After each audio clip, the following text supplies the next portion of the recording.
Assalamualaikum warahmatullahi wabarakatuh. Innal hamdalillah nahmaduhu wa nasta'inuhu wa nastaghfiruh wa na'udzu billahi min syururi anfusina wa min sayyiati a'malina. May yahdihillahu fala mudilla lahu wa may yudlil fala hadiya lahu. Wa asyhadu an la ilaha illallah wahdahu la syarika lahu wa asyhadu anna Muhammadan 'abduhu wa rasuluh. Allahumma shalli ala Muhammadin wa ala alihi wa sahbihi wa man tabi'ahum bi ihsanin ila yaumiddin. Jamaah a'azani Allah wa iyyakum. Segala puji bagi Allah Subhanahu wa taala, senantiasa hendaklah kita aturkan dengan sebab rahmat dan pertolongannya. Pada kesempatan ini kita masih bisa bermuajah, yakni saling bertatap muka. Meskipun bertatap muka itu kadang-kadang mempunyai dua makna. Bertatap muka karena memendam kerinduan yang tertumpuk di dada, ataupun bertatap muka karena dendam kesumat yang telah lama membara. Jadi kadangkala kalau di jalan itu yang banyak itu disalip motor, sitok enoleh, pentelengan. Itu juga bertatap muka. Akan tetapi alhamdulillah pada kesempatan ini kita dipertemukan Allah Subhanahu wa taala dengan beradu wajah dalam keadaan bahagia insya Allah. Adapun kalau di sana ada betik-betik di dalam hati, sedikit sumpek dan yang sejenisnya, maka inilah tempat kita yang tepat untuk menghilangkan gundah gulana tersebut, sebagaimana yang sering kita ulang faedah dalam bermajelis ilmu. Jamaah rahimani wa rahimakumullah.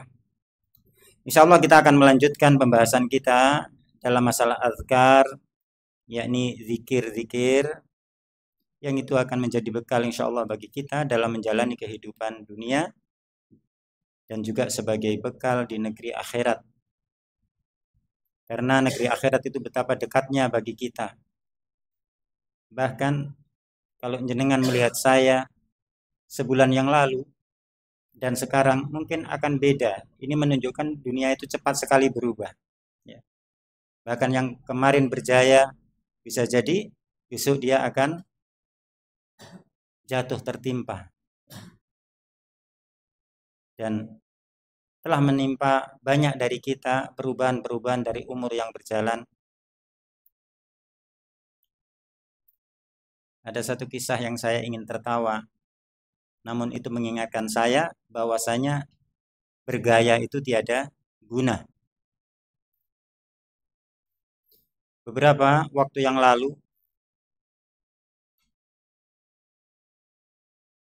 saya itu makan lele. Kebetulan tempatnya kerja sandingi baku lele, mangan lele. Enak-enak emangan sarapan isu. Das lele ini kan digoreng empuk, digoreng kemeriuk gitu loh. Samakan. Nah, ini pas enak-enak makan tiba-tiba mak grek. Tak gerayai teng untuk kula. Waduh, ceklek iki ndase lele. Nggih. Ya mending kan sing ceklek ndase lele, lek ndase kita kan sengsara. Pas tak gerayai niku waduh nyantol iku ora kenek dicepot. Wes mboten iso mangan kula. Tapi tak pikir-pikir kok gak kena ya. Akhirnya kula ngoco teng sepion motor kula. Ajeng ngoco teng sepione Pak RT ya di Senen niku. Nah niku tak cek niku tibake untuk kula niku kesurung kalih lele. Niki Allah berkehendak. Lele wis mati. Nang pasar wis digebuki, dibeteti. Mari ngono kalih Iwan sing tukang masak niku digoreng sampai kemeripik. Lah kok seiso nugelne untuk kula. Nah, kalau Allah berkehendak gitu. Jadi kekuatan kita ini tiada artinya kalau Allah berkehendak melemahkannya. Melemahkannya. Maka pas kula sepioni, oh alah duduk lelene sing nyantol to. Tibake untukku ceklek separuh. Madeg kula lho ceklek. Tak tarik rong kena. Akhirnya baru setelah 15 hari kiwir-kiwir pas kula makan napa? Cireng. Pas klek ngono lho, untune ngikuti cireng. Akhirnya tak delok, tenan. Wis ora iso gaya kok. Akhirnya kula kathah senyume. Biasane guyu cekakaan, saiki kaping guyu rada isin ketok bolongane akeh senyume. Alhamdulillah, di balik itu semua ada hikmah. At-tabassumu shadaqatun. Senyum itu sedekah. Ning senyum yang tepat. Jangan suka senyum-senyum sendirian. Jamaah rahimani wa rahimakumullah. Dan sebelum kita lanjutkan pembahasan zikirnya pula, saya ingin menambahkan sedikit perincian berkaitan pembahasan yang lalu. Kalau kemarin saya sempat bacakan beberapa ayat, ya. Yang pertama adalah wa in tuti aktsaroman fil ardi, ya. Dan barang siapa mentaati kebanyakan orang yang di muka bumi, yudilluka an sabilillah, ya. Maka mereka akan menyesatkan engkau dari jalan Allah. Itu yang pertama. Sedangkan yang kedua kemarin kita sebutkan ayat yang masyhur, dan ini yang ingin saya perincikan sedikit, ya. Tentang ayat dalam surat Al-Maidah ayat 44. Wa man lam yahkum bima anzalallah faulaika humul kafirun. Wa man lam yahkum, dan barang siapa yang tidak berhukum bima anzalallah, dengan apa-apa yang Allah turunkan, faulaika humul kafirun, maka mereka itu kafir. Di ayat yang lain zolimun, di ayat yang lain fasikun, ya. Mereka kafir atau mereka zolim atau mereka fasik. Nah, apa maksud saya sedikit memperinci apa yang telah kita sebutkan kemarin? Karena dari zaman dahulu kala, terlebih di zaman sekarang, banyak tersebar berbagai bentuk pemahaman yang mengatasnamakan Islam. Yang hal ini tidak disebutkan di bangku-bangku sekolahan, karena apa ya, memang bukan tempatnya untuk membahas itu. Meskipun kalau sekolahan itu sekolahan Islam mestinya dibahas, ya. Cuma karena sekolahan itu umumnya kita belajar perkara dunia, ya, perkara ini kadang terluputkan. Padahal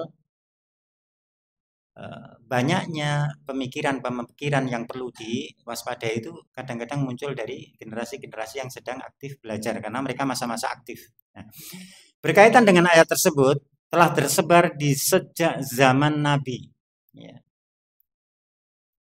orang-orang yang menyimpang dalam memahami ayat ini, dan sampai ke zaman kita ini, ya. Sehingga kita sering mendengar kelompok-kelompok generasi muda atau yang sejenisnya, mereka mempunyai pergerakan-pergerakan dalam melakukan pemberontakan, dalam melakukan suatu tindakan atau bahasa umumnya disebut teror dan semacamnya, yang menisbatkan dirinya sebagai bentuk perjuangan Islam, sebagai bentuk jihad fi sabilillah. Dan ini ada dalilnya di dalam Al-Quran yang kita sebutkan tadi mereka. Cuman mereka salah dalam memahaminya. Sehingga butuh kita untuk sedikit mengenal apa sih sebenarnya makna kandungan dalam ayat tersebut.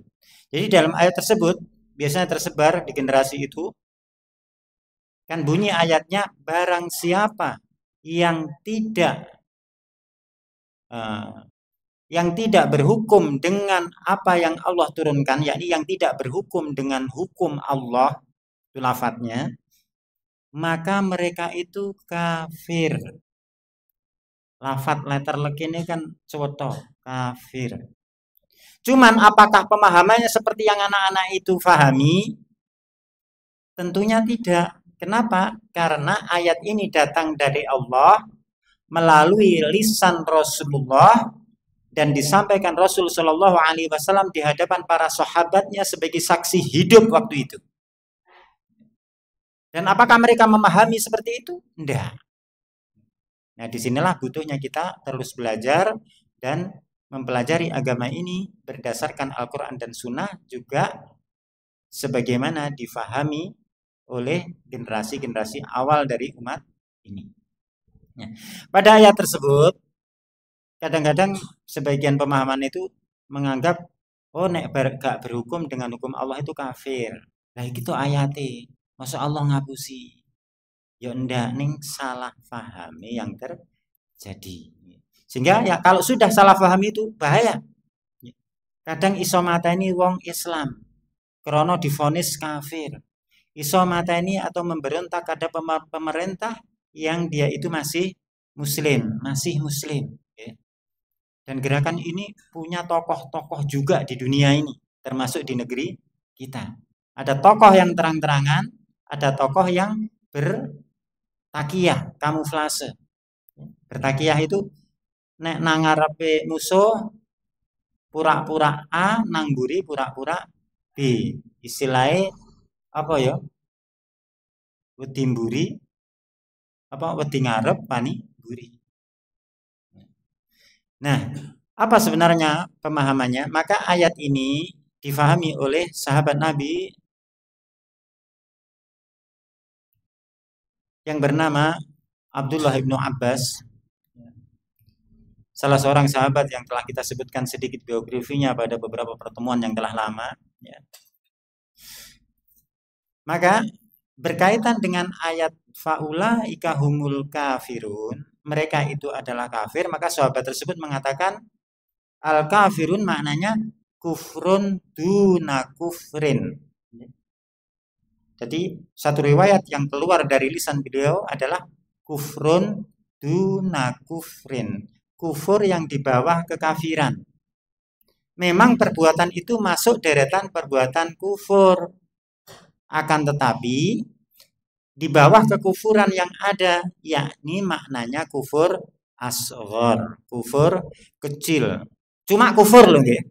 Kufur kecil itu suatu dosa yang sangat besar, tapi tidak mengeluarkan pelakunya dari Islam. Kalau kufur akbar, itu dosa yang paling besar, sehingga pelakunya meskipun berKTP Islam, dia statusnya secara hakiki bukan Islam. Tapi kalau kufur asghar, si Islam tapi dia melakukan kekufuran atau dosa besar. Kufur duna kufrin. Salah satu tinjauan kenapa lafaz kafirun di sini dikatakan sebagai kufur di bawah kufuran yang ada, kita bisa mencermati dari 3 ayat yang ada. Yang ayat 44 bunyinya faulaika wa man lam yahkum bima anzalallah faulaika humul kafirun. Terus ayat yang selanjutnya sama, wa man lam yahkum bima anzalallah faulaika humuz zalimun. Dan yang ke 47 jadi 44 45 47 faulaika humul fasikun. Menunjukkan kalau ayat ini ditetapkan sebagai kekafiran besar, loh, ayat yang kedua mau dikemanakan? Ini ada ayat faulaika humuz zalimun dan ada faulaika humul fasikun. Sehingga dengan adanya 3 ayat yang serupa ini aja menunjukkan bahwasanya asalnya tidak mutlak kafir keluar dari Islam, tapi maknanya kufur asghar, dosa besar tapi tidak keluar dari Islam. Tapi dia bisa keluar dari Islam dengan perinciannya. Maka saya tadi membaca sekilas tentang fatwa Syekh Ibnu Baz rahimahullah ta'ala, salah seorang ulama kita yang patut kita merindukan beliau rahimahullah ta'ala, seorang ulama Saudiyah. Beliau diuji Allah semenjak umur sekitar 20 tahun dalam kondisi buta, namun keilmuannya, daya hafalnya, dan haibahnya ya, itu dianugerahi Allah melampaui orang-orang yang sehat matanya. Beliau ditanya oleh salah seorang dari Mesir berkaitan dengan perkataan Ibnu Abbas kufrun duna kufrin terhadap ayat wa man lam yahkum bima anzalallah faulaika humul kafirun. Ditanyakan kepada beliau apa makna ayat tersebut dan apa maksud dari perkataan kufrun duna kufrin. Secara makna sama beliau dijawab bahwasanya kekufuran yang di bawah kekufuran, yakni masuk kufur asghar. Detailnya gimana? Nah, ketika seseorang ya, berkeyakinan bahwasanya hukum Allah itu adalah hukum terbaik. Hukum Allah itu hukum terbaik. Pertama. Terus yang kedua, mentaati hukum Allah itu adalah wajib. Ya. Mentaati hukum Allah itu adalah wajib. Yang ketiga, selain hukum Allah adalah batil. Ya. Jadi orang itu berkeyakinan ya hukum Allah itu hukum terbaik dan dia wajib ditunaikan dan hukum selain hukum Allah itu batil. Ya. Kemudian orang yang berkeyakinan seperti ini ternyata dia terjatuh melakukan suatu perbuatan yang bertentangan dengan hukum Allah, alias dia ternyata mengamalkan suatu amalan berdasarkan hukum selain hukum Allah. Tapi keyakinannya benar ya, keyakinannya benar. Maka orang ini ketika melakukan hukum bukan hukum Allah, dalam keadaan dia berkeyakinan seperti tadi, hukum Allah itu yang paling benar, yang wajib diikuti, maka orang seperti ini tadi terjatuh ke dalam kekufuran, kufrun duna kufrin. Kita kasih contoh sederhana. Seorang pemimpin suatu negeri umpamanya. Dia muslim dan dia yakin hukum sing bener ya hukumnya Allah. Hukum Allah itu wajib diamal nih, wajib ditaati. Tapi karena dorongan hawa nafsunya, dia melanggar hukum Allah, kemudian menetapkan hukum-hukum dalam kegiatan dia dengan hukum selain hukum Allah, dalam keadaan dia sadar bahwasanya perbuatan dia itu adalah perbuatan dosa. Nah, orang seperti ini statusnya tetap muslim. Tidak boleh diberontak kalau dia seorang pemimpin. Kecuali memang orang itu tadi berkeyakinan bahwasanya hukum Allah itu hukum yang sudah tidak sesuai dengan zaman. Hukum Allah itu lebih rendah dari hukum selain hukum Allah. Hukum Allah itu boleh secara keyakinan dia boleh dilanggar secara keyakinan. Nah, kalau orangnya berkeyakinan seperti itu, maka dia kafir, benar-benar kafir. Bahkan meskipun dia tidak melakukan amaliyah kekafiran. Enten wong berkeyakinan hukum Allah itu lebih buruk dari hukum selainnya. Hukum Allah itu hukumnya halal dilanggar. Ya. Tapi orang yang berkeyakinan ini ternyata dia ya sholat, ya ibadah, ya zakat. Nah, ini malah kafir. Tapi nek keyakinannya seperti tadi, hukum ini terbaik, wajib diamalkan, ternyata dia sing ngelanggar karena hawa nafsu, maka dia malah tetap muslim. Meskipun melanggar dengan catatan keyakinannya benar. Jamaah rahimani wa rahimakumullah. Sehingga dari sini berkaitan dengan kekufuran atau kekafiran itu kebanyakan disebutkan dalam amaliyah hati, keyakinan. Sehingga nek wong lakoni kekafiran, nek wonge dasare muslim nggih, terjerumus kepada kekafiran, kita nggak boleh langsung oh, kowe kafir. Pak Fulan kafir, pejabat A kafir, nggak bisa kalau dia asalnya muslim. Tapi kita harus tanya apakah itu berdasar keyakinan dia seperti itu atau sekedar hawa nafsu. Jamaah rahimani wa rahimakumullah. Jadi itu sedikit yang perlu saya sampaikan karena banyaknya sebaran-sebaran atau slogan-slogan atau seruan-seruan untuk melakukan pembangkangan-pembangkangan, pengkafiran terhadap orang-orang yang tergelincir. Jadi kita nggak mudah dalam mengkafirkan. Meskipun di sisi lain ternyata ahlu sunnah itu banyak dituduh suka ngafirkan. Ya. Padahal ahlu sunnah itu paling hati-hati dalam mengkafirkan, nggak asal-asalan. Sehingga Di sana kita berharap pada Allah Subhanahu wa taala untuk tidak apa istilahnya ifrat atau tafrid ya. Kita enggak ifrat hulu terlalu ekstrim ya, berlebihan dalam mengamalkan suatu ajarannya itu tambah-tambahi itu ifrat atau tafrid kurang. Jadi kita sembrono dalam beramal, sembrono dalam ibadah, sembrono dalam keyakinan, nyepeleke. Nah, ini termasuk penyimpangan. Sedangkan Islam itu adil di tengah-tengah. Ya. Jadi i'dilu wa huwa aqrab littaqwa. Berbuat adillah karena berbuat adil itu lebih dekat kepada ketakwaan. Ini Islam.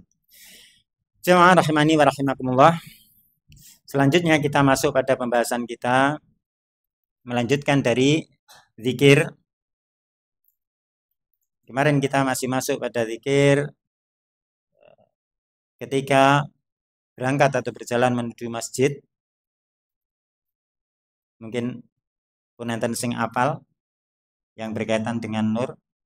Allahumma ja'al fi qalbi nura wa fi lisani nura wa ja'al fi sam'i nura wa fi basari atau wa ja'al fi basari nura wa ja'al min khalfi nura wa min amami nura wa ja'al min fawqi nura wa min tahti nura Allahumma a'tini nura. Pak Win hafal, Pak? Hafal, alhamdulillah. Pernah itu kayak tiang kuliah nih lho. Wis duwe ijazah S1, wis pernah minimal. Mas Iwan sampun hafal nggih? Kalau Bapak anak muda insyaallah pada hafal, kalau belum hafal ya dihafal nih. Karena doa itu baik sekali. Yang merasa mukanya kusam maca iku insyaallah sumringah nggih, karena meminta cahaya dari Allah Subhanahu wa taala. Selanjutnya kita masuk pada bab zikru dukhulil masjid wal khuruji minhu. Zikir masuk ke masjid dan keluar dari masjid. Masya Allah, wong Islam enak temen. Nang di diajari doa nih. Kalau agama lain nggak nemu jenengan ngene iki nggih. Nggak nemu. Islam itu sangat luar biasa. Bahkan banyak orang terlupa. Salat itu nikmat banget. Ala bi dzikrillah tatmainnul qulub. Ketahuilah bahwasanya dengan mengingat Allah itu hati menjadi tenang. Jangan kita tertipu dengan suatu seruan-seruan, gerakan-gerakan yang mengajak ketenangan bukan dengan jalur Islam. Dengan semedi, dengan yoga, ajaran-ajaran Buddhis. Islam punya yang lebih daripada itu. Ya. Dengan tai chi. Kalau tai chi olahraga nggak apa-apa, tapi tai chi sampai merasuk, bahkan dengan gerakan yang nun sewu nggih kadang sampai posisi nyembah begini.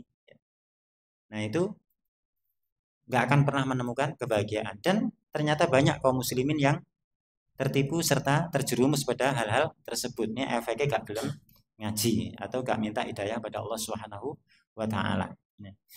Di sini disebutkan zikir masuk masjid dan keluar dari masjid. Kata Syekh Yahya hafizahullah taala, beliau mengatakan an Abdullah bin Amr bin al-As radhiyallahu anhuma, dari Abdullah bin Amr bin As, semoga Allah meridhai keduanya, anin Nabi sallallahu alaihi wasallam, annahu kana idza dakhala al-masjid qala, bahwasanya beliau apabila masuk masjid beliau mengatakan. Nah, saya lanjutkan. Nah, ini insyaallah sing hafal. Sing nomai. Mas Bali kengken kabari. Hafal doa masuk masjid yang biasa?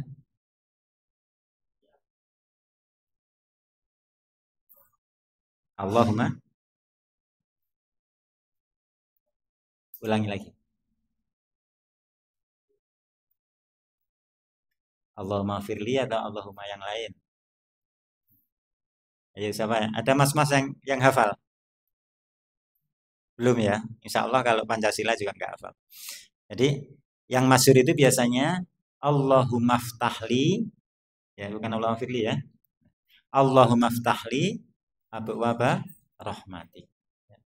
Dan doa itu sahih, ya, sahih. Cuma pada hadis yang pertama ini beliau menyebutkan riwayat yang lain. Nah, ini seharusnya kita masuk ke cili siji ae padahal ajaran Nabi oke ditambahi nggih. Ini tambah amalannya. Di sini kata beliau bahwasanya Nabi Shallallahu alaihi wasallam apabila masuk ke dalam masjid beliau mengatakan atau berdoa a'udzubillahil azim wa biwajhihil karim wa sultanihil qadim minas syaitonir rajim. Pendek ya, sama pendeknya. Itu doanya a'udzubillahil azim wa biwajhihil karim wa sultanihil qadim minas syaitonir rajim. Itu doa nih. Salah satu doa masuk masjid. Kemudian perawi yang sebelumnya bertanya, qala aqad, apakah kamu pernah mendengar Nabi itu cuma mengucapkan itu aja? Kata dia, qultu na'am. Iya. Aku dengarnya itu doang. Itu saja. Qala, kemudian si periwayat menyebutkan fa idza qala dzalika qala syaiton. Apabila seseorang itu mengatakan doa itu tadi, ya, mengatakan doa itu tadi, a'udzubillahil azim wa biwajhihil karim wa sultanihil qadim minas syaitonir rajim. Maka ketika seseorang mengatakan doa itu, qala syaiton. Setan itu ngomong, hufidha minni sa'iral yaum. Ya. Orang itu telah dijaga dari ganggu aku pada seluruh harinya. Masya Allah. Wenake kurang piye. Kurpas mlebu masjid, maca doa ini. Ya, maca doa ini. A'udzubillahil azim wa biwajhihil karim wa sultanihil qadim minas syaitonir rajim. Maka setan sudah menjelaskan orang ini sudah nggak bisa aku ganggu. Dia sudah dijaga seluruh harinya dari gangguan setan. Sepele to nggih, ning balasane luar biasa. Nek gak rahmati Allah, rahmati sapa ya. Nek kita kerja itu kerja janjian dengan PT gaji sehari 125. Pas gajian kadang si enek potongan. Ini Allah kon kerjone gampang tapi ganjarannya dilipat gandakan. Nek yang seperti ini enggak diambil kok yo kebacut nemen. Maksud kenemenan wis pokoke. Jamaah rahimani wa rahimakumullah. Kita artikan apa sih artinya doa itu? A'udzubillahil azim, aku berlindung kepada Allah yang Maha Agung. Wa biwajhihil karim, dan dengan wajahnya yang mulia. Dari sini juga mengisyaratkan kepada kita Allah itu duwe wajah. Yang keyakinan ini kadang-kadang dipalingkan oleh kelompok yang kita sebut dengan ahlul kalam. Wong-wong sing senengane larut sehingga terjerumus terbolak-balik dengan permainan kata-kata. Ahlul kalam. Kalau bahasa keren sekarang masuk pada pembahasan ahlu filsafat. Meskipun kegiatan filsafat hari ini dijadikan suatu disiplin ilmu di suatu lembaga pendidikan. Tapi Islam itu mudah, gak butuh yang ribet-ribet permainan kata-kata. Nah, di sini menunjukkan wabi wajhil karim, dengan wajah Allah yang mulia. Allah itu duwe wajah. Wajahnya piye rasah dibayangne. Kita pegangi kaidah di dalam Al-Qur'an. Laisa kamitslihi syai' wa huwas samiul basir. Tidak ada yang semisal dengannya, ya. Dia maha mendengar lagi maha melihat. Jadi nggak ada yang semisal dengan Allah Subhanahu wa taala. Jadi jenengan mendengar dalam hadis satu Al-Qur'an, Allah duwe wajah, ya yakin Allah duwe wajah wis selesai. Nggak usah dibayangne macam-macam, nggih. Nggak usah dibayangne macam-macam. Itu Allah, zat yang gaib. Wong kita kadang suruh bayangin, Jepang itu mari gawe motor listrik campur banyu. Ibaratnya ngono. Kita itu loh nggak bisa bayangin nih karena nggak pernah lihat. Lagi Allah kok apa dibayang-bayang ini? Nggak boleh. Tapi ada orang yang berat sebelah juga karena takut salah sehingga dia menolak kalau Allah duwe wajah. Loh nanti kalau Allah punya wajah berarti Allah sama dengan makhluk. Katanya Allah beda dengan makhluk.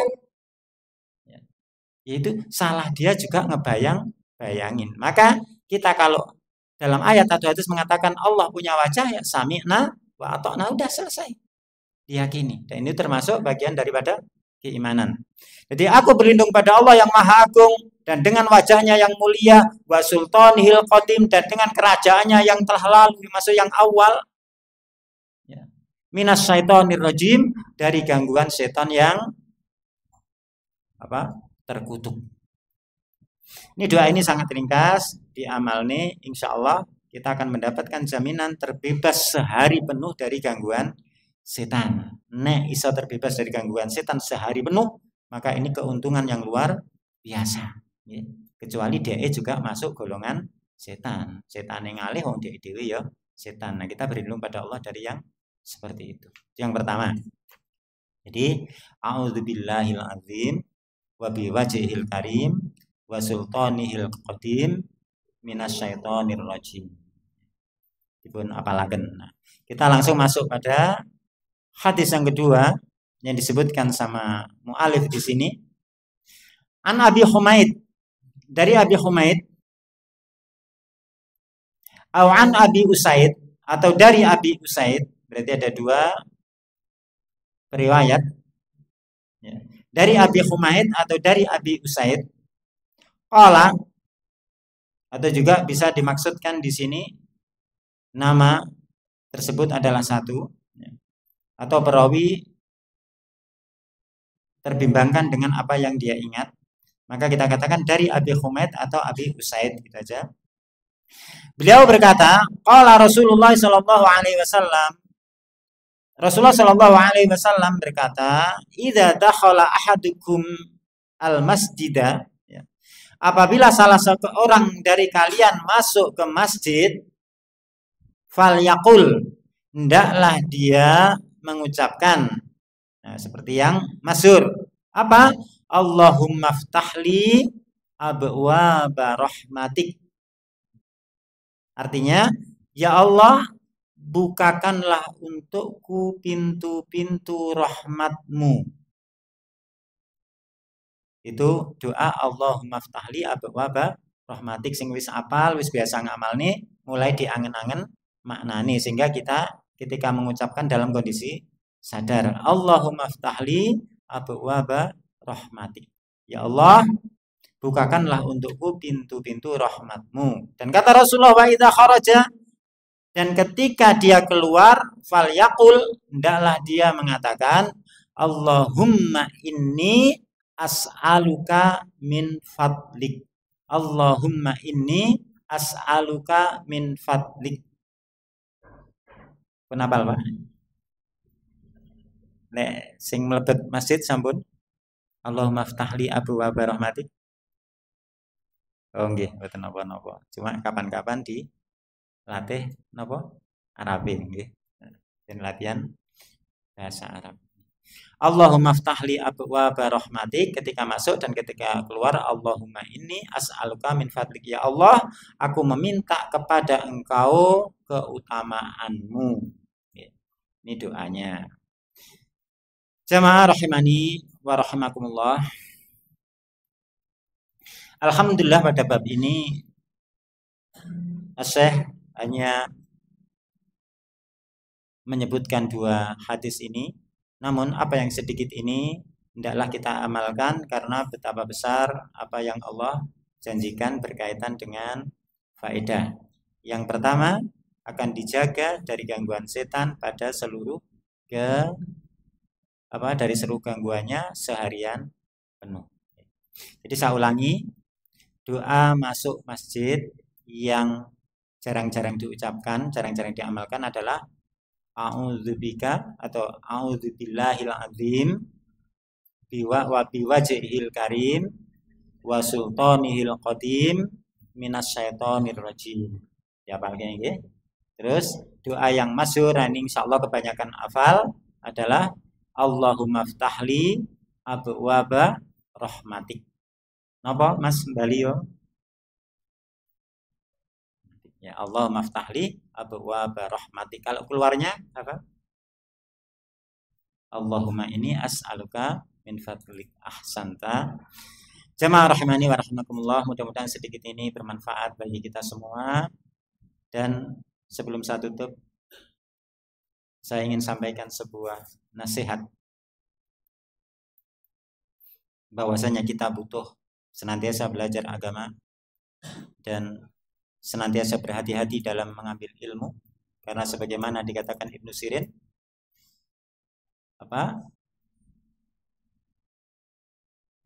ilmu itu adalah agama itu sendiri, maka lihatlah dari mana engkau mengambil agama kalian. Maka dari mana engkau mengambil agama kalian. Dan ini saya nukilkan sebuah kalam dari Imam Al-Auza'i sebagai bentuk kehati-hatian kita dalam belajar, ya. Kila lil Imam Al-Auza'i, dikatakan kepada Imam Al-Auza'i, anna rajulan yaqulu, ada seorang laki-laki yang dia mengatakan, ana ujalisu ahlas sunnah wa ujalisu ahlal bid'ah. Aku ingin untuk aku duduk-duduk belajar berdiskusi masalah ilmu dengan ahlu sunnah, yakni dengan kaum muslimin yang lurus. Tapi aku juga ingin untuk aku duduk-duduk bermajelis ilmu dengan ahlu bid'ah, yakni suatu kelompok yang menisbatkan diri dalam Islam tapi dia banyak melakukan perbuatan-perbuatan di luar aturan ajaran Islam. Maka ketika dikatakan kepada Imam Auza'i seperti itu, maka Imam Auza'i mengatakan, faqala al-Auza'i, beliau mengatakan, hadza rajulun yuridu ayyusawi bainal haqqi wal batil. Orang yang seperti ini, ya, orang yang seperti ini adalah orang yang menginginkan untuk menyamakan al-haq dengan al-batil. Al-haq dengan al-batil tapi dipodok nih. Ora kira podo. Dengan dalih biasanya nanti toleransi, saling menghargai. Jadi sebelum kita tutup, saya ingatkan ini, saya berharap kula jenengan hati-hati banget nggone golek ilmu. Jadi semangat belajar ditingkatkan, mencari guru yang sesuai dengan ahlus sunnah juga diperhatikan. Agar kita nggak memasukkan kebaikan dalam diri kita, memasukkan keburukan dalam diri kita, nanti akan terakhir ilmu yang nggak karuan, sehingga lahirlah kayak filsafat, ilmu kalam, itu termasuk berawal dari orang-orang yang mencampur adukkan al-haq dengan al-batil. Insya Allah kita kecukupan sekian, dan kita mohon pada Allah Subhanahu wa Ta'ala agar memberikan rezeki ilmu kepada kita, juga semangat, juga memberi kita rezeki untuk bisa mengamalkan ilmu tersebut. Naktafi bihadza, subhanakallahumma wa bihamdik, asyhadu alla ilaha illa anta, astaghfiruka wa atubu ilaik, walhamdulillahi rabbil alamin.